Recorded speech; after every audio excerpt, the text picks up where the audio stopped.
सभी भक्तजनों को मेरा निवन प्रणाम। राम राम, जय श्री कृष्णा। पूनम सिहा की दुनिया में आप सभी का बहुत बहुत स्वागत है। भक्तजनों, आज हम श्रीमद् भागवत की श्रेष्ठ कहानियाँ नाम की एक पुस्तक है। उसमें क्या है कि श्रीमद् भागवत की अच्छी अच्छी कथाएं हैं। हमने पहले श्रीमद् भागवत महापुराण का पाठ किया था। वो बहुत बड़ा ग्रंथ था, उसमें बहुत से प्रसंग थे, लेकिन एक प्रसंग दूसरे प्रसंग से जुड़े हुए थे, बहुत ज़्यादा बड़े बड़े थे, तो हमें समझने में थोड़ी कठिनाई हुई, भूल भी गए हम। लेकिन ये है, इसमें छोटी छोटी कथाएं हैं, वो हम पढ़ेंगे। भगवान की कथाएं पढ़ने से क्या होता है? भगवान में भक्ति बढ़ती है, भगवान में प्रेम बढ़ता है। और जैसे जैसे हम भगवान की कथाएं पढ़ते हैं, कथाएं सुनते हैं, तो क्या होता है? हम भगवान के धीरे धीरे करीब चले जाते हैं और हम भगवान के भक्त बन जाते हैं।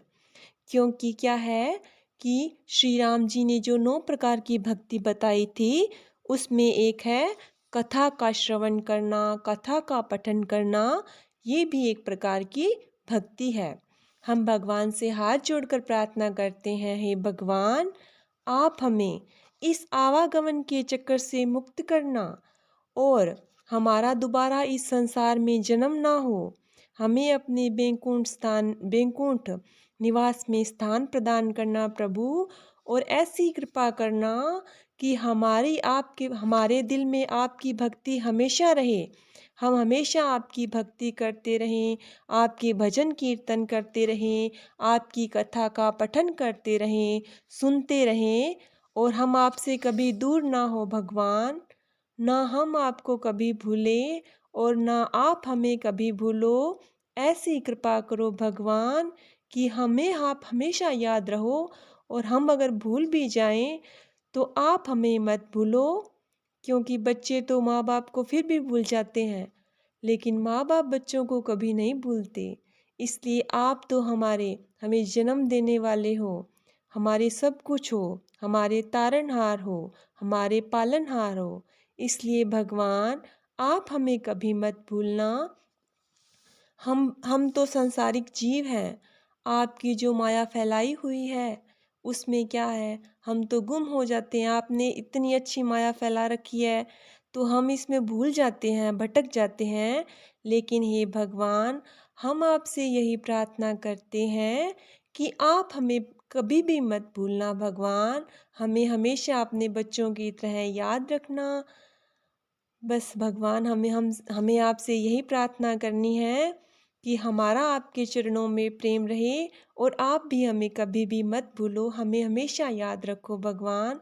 हम भी आपके बच्चे हैं, आपने ही हमें इस धरती पर भेजा है, तो हमारा हमारा जो भी काम है वो आपके हवाले है भगवान। जैसा आप करना चाहें, जैसा आपको हमारे लिए अच्छा लगे, आप वैसा ही करें।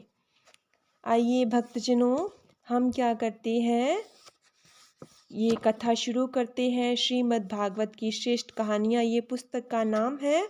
और पहली कथा है प्रेत योनि से पाई मुक्ति। किसी समय दक्षिण दिशा में तुंगभद्रा नदी के किनारे स्थित एक नगर में आत्मदेव नाम का एक धर्मनिष्ठ ब्राह्मण रहता था। उसकी पत्नी का नाम था धुंधुली। ब्राह्मण जितना विनम्र और सदाचारी था, उसकी पत्नी उतनी ही दुष्ट स्वभाव की थी। वह बेहद ईर्ष्यालु और कृपक्षा थी, हमेशा अपने पति की अवज्ञा करती थी। उसका एक कारण शायद यह भी था कि अधेड़ अवस्था हो जाने पर भी उसे कोई संतान नहीं हुई थी। एक दिन दोनों के बीच बहुत झगड़ा हुआ, जिसके कारण आत्मदेव दुखी मन से अपना जीवन समाप्त करने के इरादे से घर से निकलकर वन की ओर चल पड़ा। उसके मन में अनेक प्रकार के कुविचार उठ रहे थे। वह सोच रहा था कि मैंने कितना जप तप किया, कितने तीर्थों की खाक छानी, किंतु कुछ भी तो नहीं मिला। मेरे मन की मुराद पूरी नहीं हुई। अब मैं जीकर क्या करूँगा। समाज और समय अपनी पत्नी के संतान उत्पन्न न कर पाने के उल्हाने सुन सुनकर मेरा कलेजा फट जाता है। ऐसे जीवन को धिक्कार है। अब तो मेरा मर जाना ही श्रेयस्कर रहेगा। यही विचार कर ब्राह्मण जंगल में एक विशाल सरोवर के पास पहुंचा। उसका इरादा हुआ कि इसी सरोवर के गहरे जल में कूदकर अपनी जिंदगी समाप्त कर ले, किंतु फिर जैसे उसकी अंतर आत्मा ने उसे जागृत किया, वह सोचने लगा, शास्त्रों में कहा गया है कि आत्महत्या करना महापाप होता है। ईश्वर द्वारा दिए गए इस अनमोल जीवन को यूं ही समाप्त कर देना पाप होगा। मुझे धीरज से काम लेना चाहिए। ब्राह्मण सरोवर के किनारे बैठ गया और उदास भाव से सरोवर में उठती हुई लहरों को देखने लगा। तभी एक महात्मा वहां पहुंचे। महात्मा को देखकर आत्मदेव ने उन्हें प्रणाम किया और उनके पैर छुए। महात्मा ने ब्राह्मण को आशीर्वाद दिया और उसके उदास चेहरे पर निगाह डालकर पूछा, क्या बात है वत्स, तुम बहुत उदास दिख रहे हो। हाँ मुनिवर, मैं इस कलंकित जीवन से तंग आ चुका हूँ और इसे समाप्त करने का निश्चय करके ही यहाँ आया हूँ, आत्मदेव ने बताया। आत्महत्या एक महापाप है वत्स, महात्मा बोले। तुम मुझे अपना दुख बताओ, हो सकता है मैं ही तुम्हारे दुख का निवारण कर दूं। मुनिवर, ब्राह्मण बोला, वर्षों की साधना के बाद भी मुझे पुत्र प्राप्ति का सुख नहीं मिला। सब लोग मुझे निर्वंशी कहकर मेरा अपमान करते हैं। जरा अपना दायां हाथ दिखाओ, देखूं तुम्हारी हस्तरेखाएं क्या बताती है। ब्राह्मण ने तत्काल अपना दायां हाथ आगे बढ़ा दिया। महात्मा ने गौर से उसके हाथ की रेखाएं पढ़ी। फिर वह बोले, पुत्र प्राप्ति का योग तुम्हारे भाग्य में नहीं है वत्स, इसलिए इस व्यर्थ की चिंता को छोड़कर अपना शेष जीवन भगवान के भजन में लगाओ। यह सुनकर ब्राह्मण ने गिड़गिड़ाते हुए कहा, हे महामुने, मैंने तो सुना है कि योगी जन असंभव को भी संभव बनाने की क्षमता रखते हैं। उनके मुख से निकला वाक्य ब्रह्म वाक्य होता है। हे मुनि श्रेष्ठ, क्या ऐसा उपाय नहीं है जिससे मेरे निसंतान होने का कलंक दूर हो जाए। महात्मा को आत्मदेव पर दया आ गई। उनका मन पसीज उठा। अपने थैले में से एक फल निकाला और आत्मदेव को देकर बोले, तुम्हें पुत्र प्राप्ति की ज्यादा ही चाह है तो यह फल ले जाओ, जाकर अपनी पत्नी को खिला देना। ईश्वर ने चाहा तो जल्दी ही तुम्हारे यहाँ संतान पैदा हो जाएगी। ब्राह्मण ने झुककर महात्मा के फिर से चरण छुए और खुशी खुशी अपने घर लौट पड़ा। घर पहुंचकर उसने वह फल अपनी पत्नी को देते हुए कहा, देवी, इस फल को खा लो। यह एक महात्मा का दिया हुआ प्रसाद है। ईश्वर ने चाहा तो जल्दी ही तुम मां बन जाओगी। धुंधली ने फल ले लिया और नहा धोकर फल खा लेने को कहकर अपने पति को संतुष्ट कर दिया। आत्मदेव के जाने के बाद धुंधली मन में विचार करने लगी कि पहले जरा अपनी बहन से पूछ लूं कि प्रसव काल में स्त्री को कितना कष्ट होता है। धुंधली की छोटी बहन उन दिनों उससे मिलने के लिए उसके यहाँ आई हुई थी। वह अपनी बहन से मिली, बोली, बहन, मेरे पति ने संतान प्राप्त होने के लिए एक फल ला कर दिया है। मैं तुमसे यह पूछना चाहती हूँ कि क्या प्रसव के समय स्त्री को बहुत कष्ट होता है? यह मत पूछो बहन, धुंधली की बहन बोली। इतना कष्ट होता है कि स्त्री पीड़ा से अधमरी हो जाती है। प्रसव के पश्चात तो स्त्री का दूसरा जन्म ही हुआ समझो। फिर तो मैं उस फल को कभी नहीं खाऊंगी। धुंधली ने भयभीत होकर कहा, बच्चा हुआ तो मैं तो कष्ट से मर जाऊंगी। मेरा सारा यौवन ढल जाएगा। मैं असमय ही बूढ़ी लगने लगूंगी। तुम ठीक सोचती हो बहन, धुंधली की बहन ने कहा। जरा सोचो तो, यदि तुम्हारा यौवन निस्तेज हो गया तो तुम्हारे पति देव तुम्हें छोड़कर दूसरी स्त्रियों में दिलचस्पी लेने लगेंगे। अब तब तो तुम्हारा क्या होगा? अब मैं क्या करूं बहन? क्या इस फल को नष्ट कर दूं? नष्ट करने की आवश्यकता क्या है? तुम उसे अपनी गाय को खिला दो। तुम्हारे पति देव पूछे तो उन्हें बता देना कि तुमने फल खा लिया है। धुंधली की बहन ने कहा, लेकिन जब समय पूरा होगा और मुझे कोई बच्चा न हुआ तो मैं उन्हें क्या उत्तर दूंगी? धुंधली अभी भी हिचकिचाहट महसूस कर रही थी। उसका उपाय मैं तुम्हें सुझा देती हूँ। धुंधली की बहन बोली, मैं इस समय 1 महीने के गर्भ से हूँ। जब मेरे गर्भ से शिशु जन्म लेगा तो मैं उस बच्चे को तुम्हें दे दूंगी। और यदि इस दौरान मेरे पति ने मेरे सामान्य पेट को देखकर शंका की तो? धुंधली ने आशंका व्यक्त की। तुम अपने पेट पर पट्टियां और रुई आदि बांधकर उसे मोटा होने का दिखावा करती रहो। धुंधली की बहन ने इसका भी समाधान सुझाया। उचित समय पर जब मेरा बच्चा हो जाएगा तो उसे लेकर प्रचारित कर देना कि यह बच्चा मेरे पेट से पैदा हुआ है। बहन की बात मानकर धुंधली ने वह फल उसी दिन अपनी गाय को खिला दिया और अपनी बहन को निकट के एक मकान में ठहरा दिया।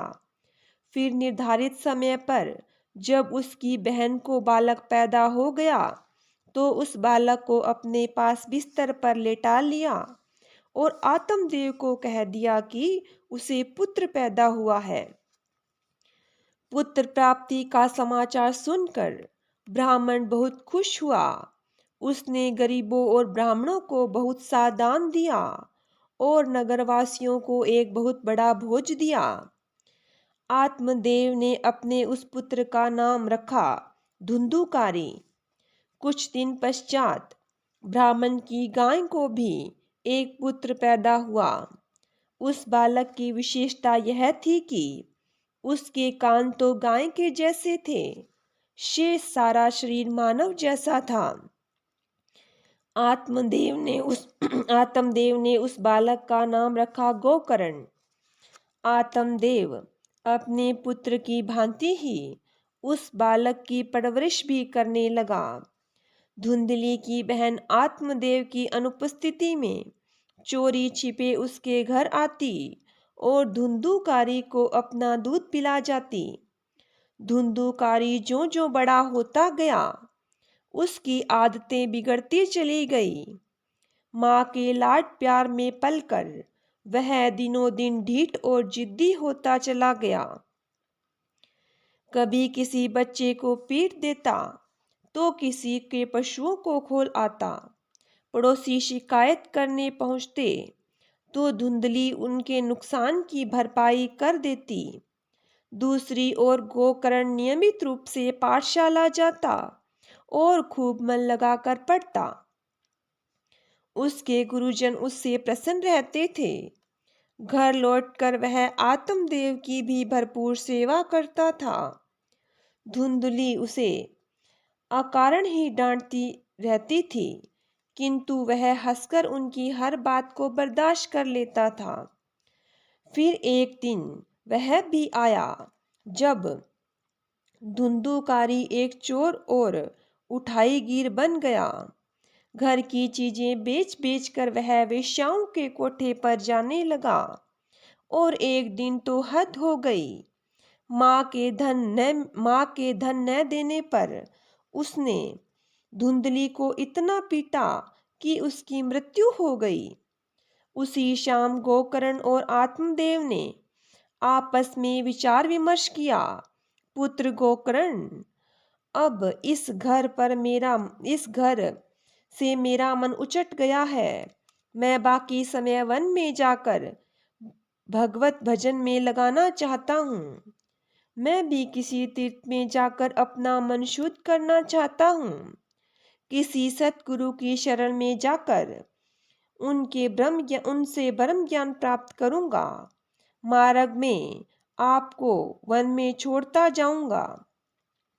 गोकर्ण अपने पिता को वन में छोड़कर काशी की ओर निकल गया। उधर माँ के मरने और पिता तथा भाई द्वारा घर छोड़ देने के पश्चात धुंधुकारी बिल्कुल ही आजाद हो गया।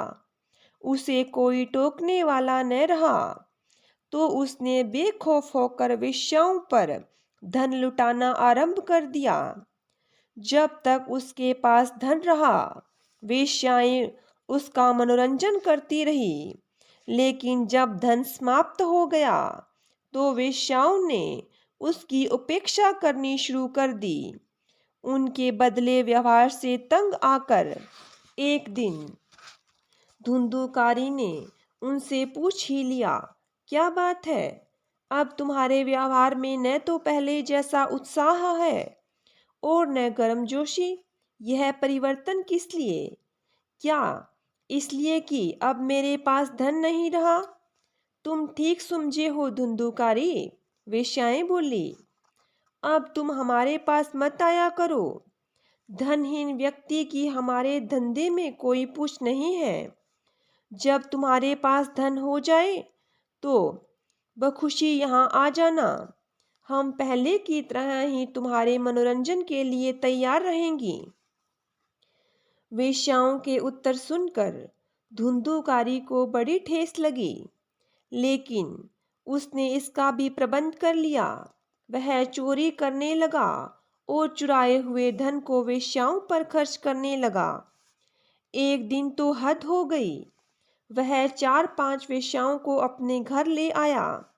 वेश्याओं ने उसे खूब मदिरा पिलाई और जब वह मदिरा पीकर बेहोश हो गया, तो उन्होंने आपस में मिलकर विचार विमर्श किया।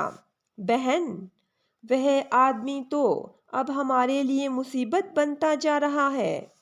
वह चोरी करने लगा है। किसी दिन पकड़ा गया तो हमें भी मुसीबत में डाल देगा। इससे पीछा छुड़ाने का कोई उपाय सोचो। एक वेश्या ने कहा। उपाय तो यही है कि इसकी हमेशा के लिए छुट्टी कर दी जाए। दूसरी वेश्या बोली, इस समय यह बेहोश है, इसका गला दबाकर मार डालो और इसकी लाश घर के इसी आंगन में गाड़ दो। किसी को खबर तक नहीं मिलेगी और इससे हमेशा के लिए हमें छुटकारा भी मिल जाएगा। दूसरी वेश्या के इस सुझाव का सभी ने अनुमोदन किया।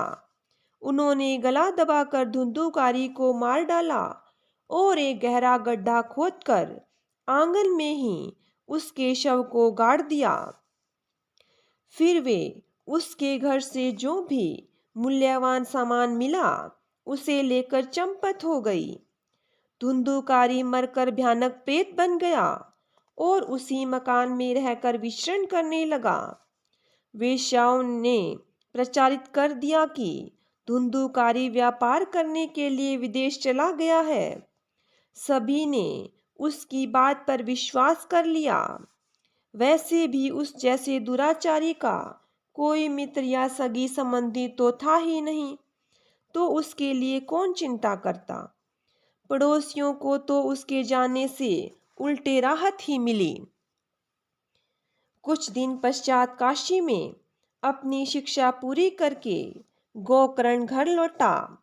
रात में जब वह सो रहा था तो घर में अनेक प्रकार के उपद्रव होने लगे। उसे महसूस होने लगा जैसे घर में कोई प्रेत घुस आया है। जो कभी तो कुत्ते की तरह जोर जोर से रोने लगता है और कभी हाथी जैसी आवाज में भयानक चिंगाड़े मारता है। यह देखकर वह अपने बिस्तर से उठ बैठा। उसने देखा कि उससे कुछ ही फासले पर एक महाभयानक प्रेत बैठा हुआ है और उसकी दृष्टि गोकर्ण पर टिकी हुई है। गोकर्ण ने अपने कमंडलू से जल लेकर मंत्र पढ़कर उस पर छिड़का तो प्रेत कुछ शांत हुआ और एक ओर सिकुड़ कर बैठ गया। गोकर्ण ने उससे पूछा, तुम कौन हो भाई, और इस प्रेत योनि में क्यों भटक रहे हो? इस पर प्रेत ने अपना परिचय दिया और गिड़गिड़ा कर कहा, मुझे इस प्रेत योनि से मुक्ति दिलाओ भैया, मैं बेहद कष्ट भोग रहा हूँ।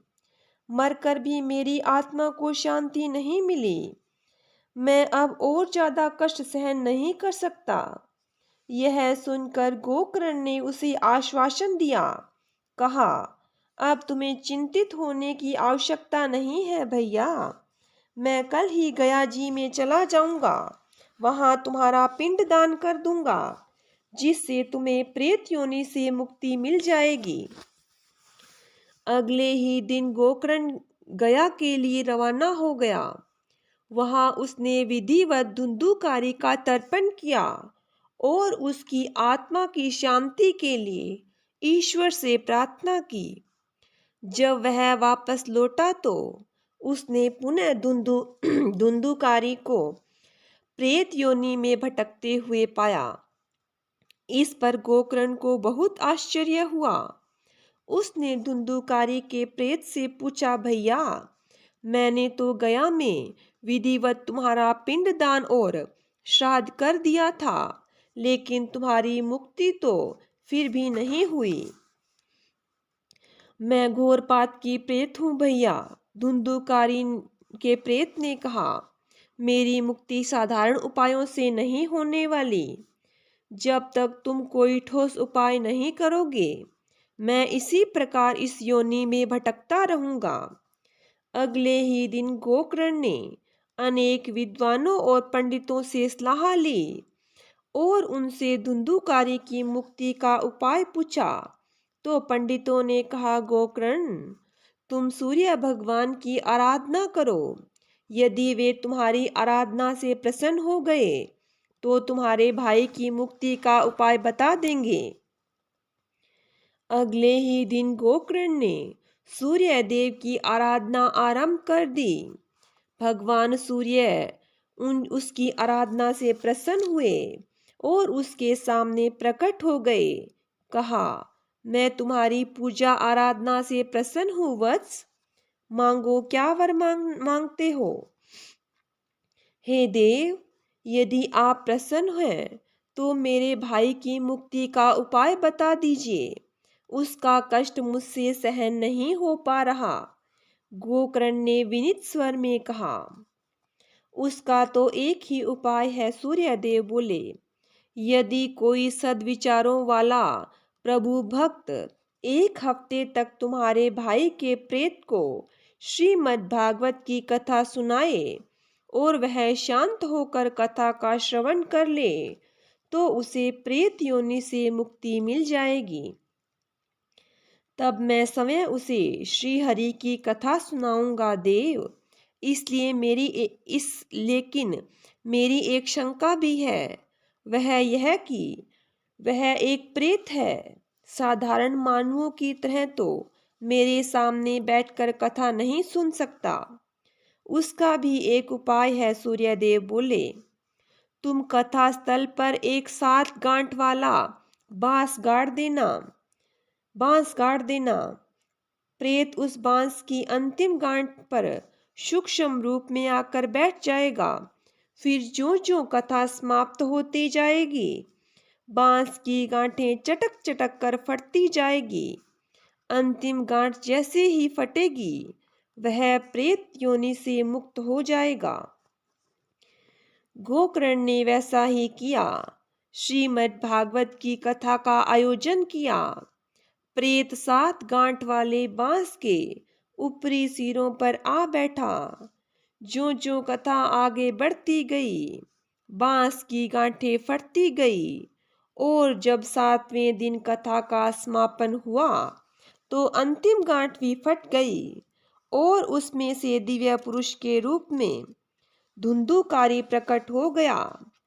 तभी एक दिव्य विमान स्वर्ग से वहां पहुंचा और देवदूतों ने धुंधुकारी को उस विमान में बैठा लिया और उसे देवलोक ले गए। जो भी व्यक्ति श्रीमद् भागवत कथा का सच्चे मन से श्रवण करता है उसे अंततः स्वर्ग में ही स्थान मिलता है। बोलिए विष्णु भगवान की जय हो। बोलिए कृष्ण भगवान की जय हो।